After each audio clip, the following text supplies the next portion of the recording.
नमस्कार। आप सभी को आपके अपने पसंदीदा YouTube channel Hrithik science classes में बहुत बहुत स्वागत है। मैं राजा राम सर आज एक बार फिर आप सबके सामने सामान्य विज्ञान के तीसरे वीडियो जो रेलवे एनटीपीसी और ग्रुप डी से संबंधित है लेकर उपस्थित हूँ। यदि आप अभी तक हमारे इस चैनल को सब्सक्राइब नहीं किए हैं तो कृपया हमारे चैनल को सब्सक्राइब कीजिए, वीडियो को पूरा देखिए और लाइक तथा शेयर कीजिए। चलिए हम देखते हैं आज के तीसरे वीडियो का पहला प्रश्न क्या है। पहला प्रश्न है, निम्न में किसे हास्य गैस भी कहा जाता है, यानी निम्न में किसे हास्य गैस भी कहते हैं। चार ऑप्शन है आपके साथ। पहला है मीथेन गैस, दूसरा नाइट्रिक ऑक्साइड, तीसरा नाइट्रस ऑक्साइड और चौथा ओजोन। बहुत ही अच्छा प्रश्न है दोस्तों। चारों ऑप्शन के बारे में हम आपको बताएंगे, लेकिन यहाँ देखिए हास्य गैस का मतलब क्या होता है। हास्य गैस ये एक ऐसी गैस है जिसे हम एक बार सूंघ लेते हैं तो हमें बहुत हंसी आती है और तब तक हंसी आती है जब तक इसका असर हमारे दिमाग पे रहता है, इसलिए इसे हम हास्य गैस कहते हैं। तो इसका सूत्र क्या होगा, चार ऑप्शन है। हाँ देखिए बहुत बढ़िया, इसका जो सही उत्तर होगा वो ऑप्शन सी होगा, नाइट्रस ऑक्साइड। क्या होगा, नाइट्रस ऑक्साइड। देखिए हम चारों का सूत्र आपको लिख देते हैं। यहाँ मीथेन गैस है जिसका सूत्र होता है CH4, याद रखिएगा। मीथेन गैस का सूत्र होता है CH4। एक नाइट्रिक ऑक्साइड है, यह होता है इसका सूत्र नाइट्रस ऑक्साइड आपका ऑप्शन सी है, जिसका सूत्र होता है N2O। और ओजोन है, ओजोन का सूत्र होता है आपका O3। तो इस तरह से यहाँ चार ऑप्शन था जो आपको बताना था कि हास्य गैस किसे कहते हैं। तो हास्य गैस आप नाइट्रस ऑक्साइड गैस को कहते हैं, जिसका सूत्र होता है N2O। तो ये परीक्षा की दृष्टि से बहुत ही महत्वपूर्ण हो सकता है और बार बार कई एग्जाम में यह सवाल पूछा गया है। तो यानी आज से आपको याद रखना है कि हास्य गैस का सूत्र क्या होता है, N2O, और किस गैस को हास्य गैस कहते हैं, नाइट्रस ऑक्साइड। चलिए अगला प्रश्न की तरफ चलते हैं।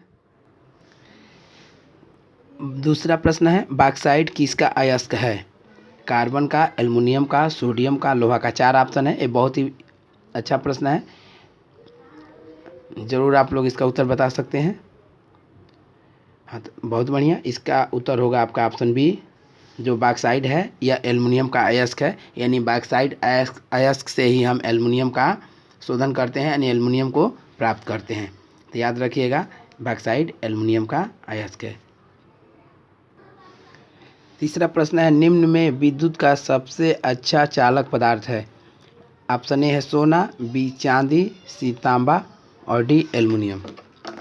तो इसका सही उत्तर क्या होगा, बहुत बढ़िया, इसका सही उत्तर होगा आपका ऑप्शन ए सोना, सॉरी ऑप्शन बी इसका उत्तर होगा, ऑप्शन बी चांदी। ध्यान रखिएगा विद्युत का सबसे अच्छा चालक जो है चांदी होता है। इसमें लगभग 100% जो विद्युत होता है प्रवाहित हो जाता है, बहुत कम मात्रा में 100 लगभग हम कह रहे हैं, लेकिन मान के चले 99.कुछ% जितनी आपूर्ति होती है इस धातु द्वारा यानी चांदी द्वारा, उतनी विद्युत लगभग आगे बढ़ जाती है। यानी ये विद्युत का बहुत कम अवशोषण करता है। सबसे अच्छा चालक का मतलब है कि जितना विद्युत दिया जाए वह उसको आगे तक प्रेषित कर दे। तो इस तरह से आपका जो प्रश्न 3 है इसका सही उत्तर होगा चांदी। चलिए अगला प्रश्न देखते हैं। चौथा प्रश्न है, विटामिन डी का सबसे अच्छा स्रोत है। ऑप्शन ए पके फल, बी जल, सी सूर्य का प्रकाश और डी इनमें से कोई नहीं। तो विटामिन डी का सबसे अच्छा स्रोत जो होता है सूर्य का प्रकाश होता है, यानी ऑप्शन आपका सी सही होगा। यानी हम विटामिन डी लेना होता है तो हमें कहाँ जाना चाहिए, धूप में जाना चाहिए। धूप में जाने से हम ताजगी महसूस होती है, यानी ठंडक लग रहा होता है तो कम होता है जो सूर्य का प्रकाश है। तो यानी हमें विटामिन डी का सबसे अच्छा स्रोत क्या है, सूर्य का प्रकाश। देखिए इसके पहले हम ग्रुप डी और एनटीपीसी के लिए 2 वीडियो बना चुके हैं, यह तीसरा वीडियो है। यदि आप उस वीडियो को देखना चाहते हैं तो प्ले लिस्ट में जाकर उसे देख सकते हैं। वहाँ पे आपको लिखा होगा रेलवे एनटीपीसी और ग्रुप डी सामान्य विज्ञान भाग 1 और भाग 2 के नाम से वहाँ आपको मिल जाएगा, उसको देख सकते हैं। उसमें बहुत अच्छे प्रश्न शामिल किए गए हैं जो कंपटीशन दृष्टि से बहुत महत्वपूर्ण है। चलिए देखते हैं 5वां प्रश्न क्या है। पांचवा प्रश्न है रेडियम की खोज किसने किया था? Madam Curie, John Dalton, Rutherford और फैराडे। तो इसका सही उत्तर होगा ऑप्शन ए, रेडियम की खोज किया था मैडम क्यूरी ने, और इसके लिए इन्हें नोबेल पुरस्कार भी प्राप्त हुआ था। चलिए अगला देखते हैं। 6 नंबर प्रश्न है निम्न में कौन कार्बन का अपरूप नहीं है? 4 ऑप्शन है हीरा, ग्रेफाइट, कोयला, ऑक्सो कार्बन। देखिए कार्बन का अपरूप से मतलब है कि वह पदार्थ जो काले होते हैं अर्थात जिसमें कार्बन की मात्रा पाई जाती है वही कार्बन के अपरूप कहलाते हैं। तो यहाँ देखिए हीरा भी कार्बन का अपरूप है कि ये भी इसमें कार्बन पाया जाता है, ग्रेफाइट भी है, कोयला भी है, तीनों आपको जानना चाहिए। तो इसलिए यह चौथा ऑप्शन जो होगा ऑक्सो कार्बन जो कार्बन का अपरूप नहीं है। तो ये आपका ऑप्शन सही होगा डी। चलिए 7वां प्रश्न देखते हैं। 7वां प्रश्न है खाद्य पदार्थों के परिरक्षण हेतु निम्न में किस रसायन का प्रयोग किया जाता है? यहाँ परिरक्षण का मतलब है कि खाद्य पदार्थों को अधिक दिन तक सुरक्षित रखने के लिए हम किस पदार्थ का प्रयोग करते हैं। यहाँ 4 ऑप्शन है आपके sodium chloride, sodium benzoate, sodium estate, इनमें से कोई नहीं। तो इसका आपका जो है सही उत्तर होगा सोडियम बेंजोएट, ऑप्शन बी। तो याद रखिएगा खाद्य पदार्थों को संरक्षित रखने के लिए ज़्यादा दिन तक हम क्या करते हैं? सोडियम बेंजोएट का प्रयोग करते हैं। यही आपका ऑप्शन सही होगा। ये भी आपका एक महत्वपूर्ण प्रश्न हो सकता है, इसे याद जरूर रखिएगा। चलिए देखते हैं 8 नंबर प्रश्न क्या है। 8वां प्रश्न है पदार्थ के किस अवस्था में अणुओं की गतिज ऊर्जा अधिक होती है? ठोस, द्रव, गैस, इनमें से कोई नहीं। 4 ऑप्शन है, इसका देखिए सही ऑप्शन क्या होगा। इसका सही आंसर होगा आपका गैस, यानी ऑप्शन सी। क्योंकि जो पदार्थ का गैस अवस्था होता है उसमें अणु जो होते हैं एक दूसरे से दूर दूर रहते हैं, यानी बहुत दूर होते हैं, जिसके कारण उसके बीच खाली जगह ज़्यादा रहता है, और खाली जगह ज़्यादा होने के कारण जो अणु होते हैं वह बहुत तेज़ी से गति करते हैं। जबकि ठोस के अणु एक दूसरे से चिपके हुए होते हैं, जिसके कारण उसमें खाली जगह न के बराबर रहता है, यानी बहुत कम होता है, जिसके कारण उनकी अणु गतिज ऊर्जा सबसे कम होती है। और गैस के अणु जो होते हैं एक दूसरे से बहुत दूर दूर होते हैं, जिसके कारण उसके अणुओं की गतिज ऊर्जा क्या होती है? सबसे अधिक होती है। तो ये ध्यान रखिए कि आपसे प्रश्न पूछा जा रहा है कि किस अवस्था में अणुओं की गतिज ऊर्जा सबसे अधिक होती है। तो इसके लिए आपका ऑप्शन हो जाएगा जो सी ऑप्शन है गैस हो जाएगा। और किस अवस्था में अणुओं की गतिज ऊर्जा सबसे कम होती है, इसके लिए आपका ऑप्शन कम की पूछा जाएगा तो ठोस होगा, लेकिन हमारा प्रश्न है किस अवस्था में अणुओं की गतिज ऊर्जा अधिक होती है। ऐसे समझिए गतिज ऊर्जा अधिक होने का मतलब है जहाँ खाली जगह जितना रहेगा हम उतना ही तेज़ी से क्या करेंगे?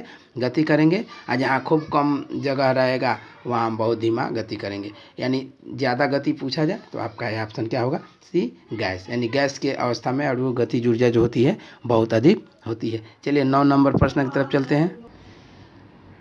9वां प्रश्न है नमक का सूत्र होता है। तो ये 4 ऑप्शन है Na2CO3, बी है NH4CO4, सी NaCl और डी H2SO4। तो इसका सही आपका आंसर होगा NaCl। ये आपका नमक का जो है उसका सूत्र होता है NaCl, जिसका रासायनिक नाम है सोडियम क्लोराइड। इसका अगर रासायनिक नाम हमसे पूछ दिया जाता है तो रासायनिक नाम क्या है खाने वाले नमक का? तो सोडियम क्लोराइड। जबकि आपका सूत्र होता है NaCl। तो इसको याद रखिएगा, खाने वाले नमक का सूत्र होता है NaCl और रासायनिक नाम क्या होता है? Sodium chloride. चलिए अगला प्रश्न देखते हैं।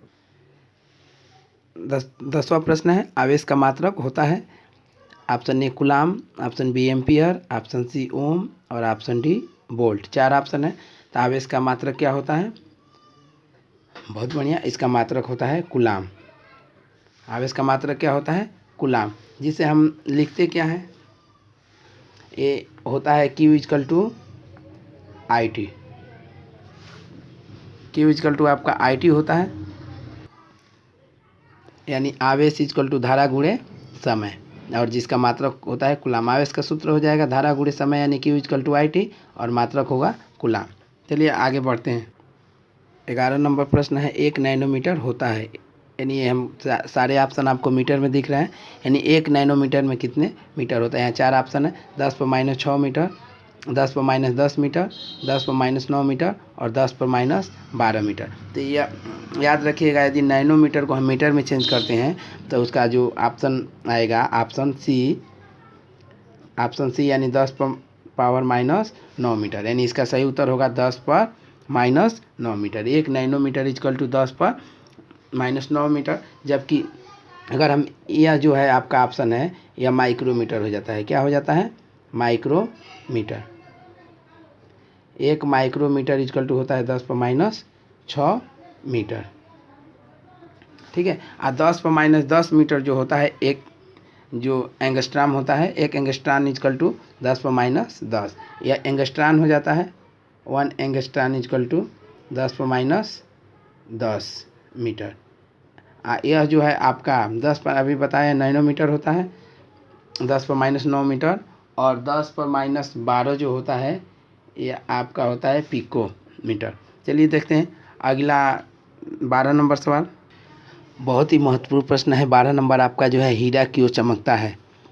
यानी हीरा आप देखते होंगे चमकता है, वही पूछा जा रहा है। तो यहाँ 4 ऑप्शन है आपके। पहला प्रकाश के अपवर्तन, ऑप्शन बी है प्रकाश का परावर्तन, सी है प्रकाश का पूर्ण आंतरिक परावर्तन, और ऑप्शन डी है आपका प्रकाश का प्रकीर्णन। तो देखिए आपको हम बता देते हैं कि प्रकाश जो हीरा है वो प्रकाश के पूर्ण आंतरिक परावर्तन के कारण चमकता है। बल्कि वो चमकता नहीं, एक तरह से कहा जाए एक हमारे आँखों का भ्रम होता है। जैसे ही एंगल कुछ हम तिरछा उसको देखते हैं तो हमको चमकता हुआ प्रतीत होता है।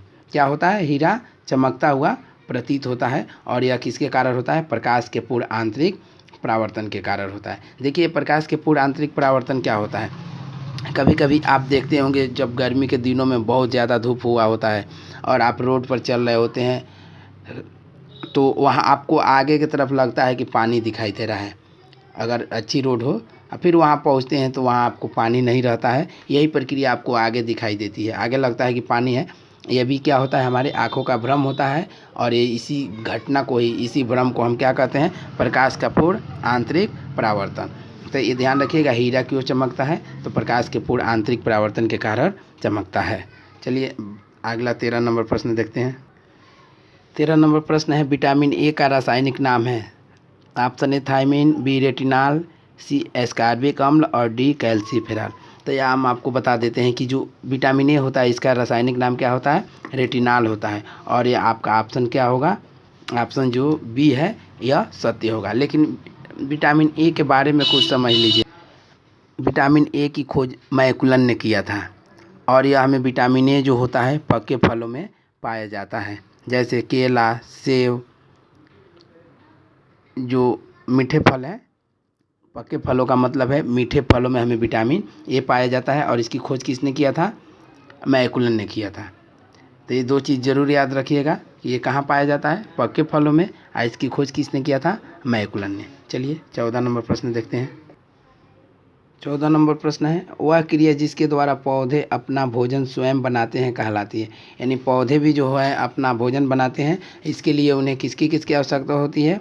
सूर्य का प्रकाश, जल और कार्बन डाइऑक्साइड इत्यादि। तो वही पूछा जा रहा है कि वह प्रक्रिया जिसके द्वारा पौधे अपना भोजन बनाते हैं उसे क्या कहा जाता है? तो इसका सही होगा उत्तर आपका प्रकाश संश्लेषण, यानी हमारा विकल्प जो सी है वह सत्य होगा। प्रकाश संश्लेषण की क्रिया द्वारा ही पौधे अपना भोजन बनाते हैं। चलिए अगला प्रश्न 15 नंबर प्रश्न देखते हैं। 15 नंबर सवाल है, आलू का कौन सा भाग खाया जाता है? यहाँ आपके 4 ऑप्शन है, बीज, तना, जड़, फल। तो यही आपको बताना है। तो इसका सही उत्तर होगा आलू का जो भाग खाया जाता है वह क्या है? तना है। तो इसके हिसाब से आपका आंसर जो होगा बी सत्य होगा, यानी हम बी को टिक करते हैं। ए जो उत्तर होगा क्या होगा? तना। इसी के साथ ये भी जान लीजिए कि आलू, प्याज, गाजर, मूली, ये जो भी हैं इस सभी के हम कौन सा भाग खाते हैं? तना खाते हैं। तो इस बात को ज़रूर ध्यान दीजिएगा। तो इस तरह से यह आज का जो हम 15 प्रश्न रखे थे ये आपको कैसा लगा इसके बारे में ज़रूर बताइए। इसमें कितना आपको प्रश्न आ रहे थे उसके लिए भी कमेंट कीजिए। और ऐसे ही कंटिन्यू मेरा वीडियो 2-3 दिन 4 दिन पर चलता रहेगा। आप हमारे चैनल से जुड़े रहें, इसके लिए आप सभी को बहुत बहुत धन्यवाद। बहुत जल्दी मैं एक नए वीडियो के साथ हाजिर होऊंगा, तब के लिए आज्ञा दीजिए। नमस्कार, जय हिंद।